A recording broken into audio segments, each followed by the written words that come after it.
নমস্কার, শুরু করছি আজকের সংবাদ।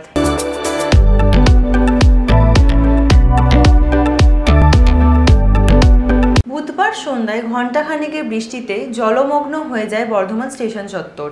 স্টেশন চত্বরের বিস্তীর্ণ এলাকা জুড়ে রয়েছে বেশ কিছু দোকান, যেখানে খাবার থেকে পরিধান সামগ্রী সবকিছুই বিক্রি হয়। তবে বৃষ্টি কিছুক্ষণ হলেই এইসব দোকানে জল ঢুকে পড়ে। জলের ওপরেই দাঁড়িয়ে ব্যবসা করতে হয় দোকানিদের, ফলে সমস্যায় পড়েন তারা। দীর্ঘদিন এইভাবেই সমস্যার মধ্যে তাদের ব্যবসা করতে হচ্ছে বলে জানায় স্থানীয় বাসিন্দারা। তাদের কথাই, নিয়মিত এখানে ড্রেন পরিষ্কার করা হয় না, তাই বৃষ্টি পড়লেই জল জমে যায়। বিশেষ করে বর্ষার সময় প্রতিদিনই সমস্যার মধ্যে পড়তে হয় তাদের।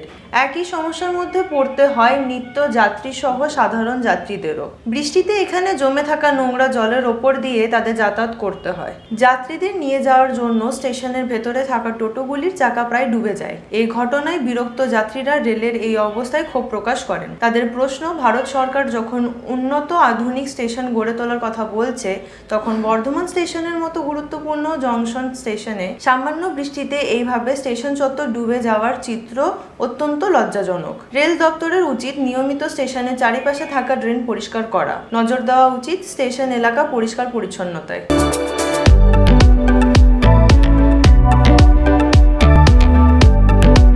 এপ্রিল মাসের 22 তারিখে কাশ্মীরের পেহেলগাঁওয়ে সন্ত্রাসবাদের আক্রমণে নিহত হন 22 জন নিরীহ পর্যটক। এই ঘটনার পরিপ্রেক্ষিতে সন্ত্রাসবাদ মুক্ত বিশ্ব গড়ে তোলার বার্তা নিয়ে পূর্ব বর্ধমান জেলার পূর্বস্থলীর রাজাপুর গ্রাম থেকে স্কুটিতে চেপে লাদাখের উদ্দেশ্যে যাত্রা করেন স্কুল শিক্ষিকা সুতপা দাস। বিভিন্ন রাজ্য অতিক্রম করে তিনি 7 দিনের মাথায় লাদাখ পৌঁছান। 8 দিনের মাথায় পৌঁছে যান লাদাখের রাজধানী লেহতে। এখানে বিশ্বের সর্বোচ্চ মোটরেবল রোড খারদুংলা পৌঁছে সেখান থেকে বিশ্ববাসীর উদ্দেশ্যে সন্ত্রাসবাদ বন্ধ হওয়ার বার্তা দেন তিনি। এরপর তিনি আসেন কাশ্মীরের ডাল লেকে। এখান থেকেও তিনি সন্ত্রাসবাদ বন্ধ হোক এই বার্তা দেন। সুতপা দেবী বলেন, আমি একই সঙ্গে রাষ্ট্রসংঘের কাছে বার্তা দিতে চেয়েছি, বিশ্ব থেকে সন্ত্রাসবাদকে মুক্ত করার জন্য তারা যেন যথাযথ পদক্ষেপ গ্রহণ করে। আমি আমার এই বার্তা সমাজের সর্বস্তরে পৌঁছে দিতে চেয়ে এই অভিযানে সামিল হয়েছি। শ্রীনগরটা কেমন খালি লাগছে, ডাল লেক পুরো ফাঁকা লাগছে।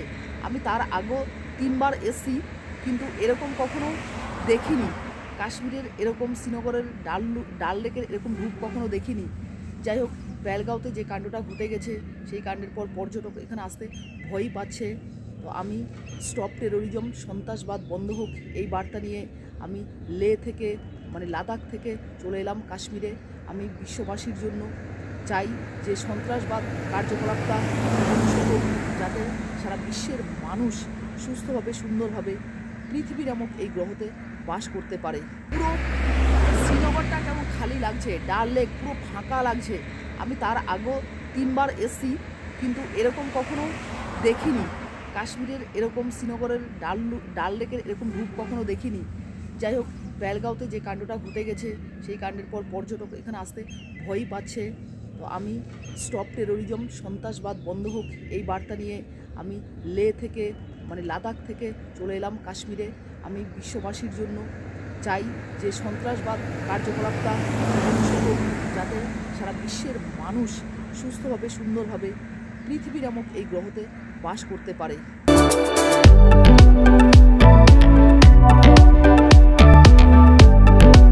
ভারতের প্রাক্তন প্রধানমন্ত্রী রাজীব গান্ধীর 35তম প্রয়াণ দিবস পালন করা হলো পূর্ব বর্ধমান জেলা কংগ্রেস ভবনে।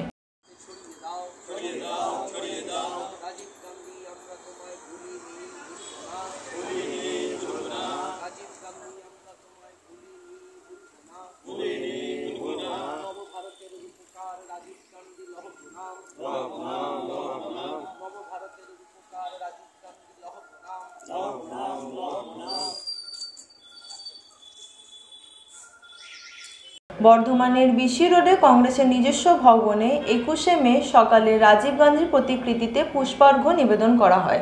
উপস্থিত ছিলেন জেলা কংগ্রেসের সভাপতি প্রবীর গাঙ্গুলি, জেলা কংগ্রেসের বিশিষ্ট নেতৃত্ব তথা চার্টার্ড অ্যাকাউন্টেন্ট শ্যামাদাস বন্দ্যোপাধ্যায়, মুন্সি রফিকুল ইসলাম, কংগ্রেস নেতা গৌরব সমাদ্দার সহ অন্যান্য কংগ্রেসের নেতৃত্ব ও কর্মীবৃন্দ। শ্যামাদাস বন্দ্যোপাধ্যায় বলেন, আধুনিক ভারতের অন্যতম রূপকার ছিলেন প্রয়াত প্রধানমন্ত্রী রাজীব গান্ধী। তথ্য প্রযুক্তি ক্ষেত্রে এই দেশকে এগিয়ে নিয়ে যাওয়ার ক্ষেত্রে তার অবদান অনস্বীকার্য। শ্যামাদাস বাবু বলেন, কিন্তু দুঃখের বিষয় রাজীব গান্ধীকে হত্যা করে উগ্রপন্থীরা। তার মা প্রাক্তন প্রধানমন্ত্রী ইন্দিরা গান্ধীর মতনই উগ্রপন্থীদের হাতে তার জীবনাবসান হয়। আমরা তার ৩৫তম প্রয়াণ দিবসে তাকে শ্রদ্ধার সঙ্গে স্মরণ করি। তার আদর্শ মেনে দেশকে এগিয়ে নিয়ে যাওয়ার ক্ষেত্রে কংগ্রেস কর্মীরা সবসময় প্রতিজ্ঞাবদ্ধ থাকবে। প্রবীর গাঙ্গুলি তার বক্তব্যে প্রয়াত রাজীব গান্ধীর কর্মময় জীবনের নানা দিক তুলে ধরেন। কংগ্রেস কর্মীদের তারা আদর্শে অনুপ্রাণিত হওয়ার আহ্বান জানান।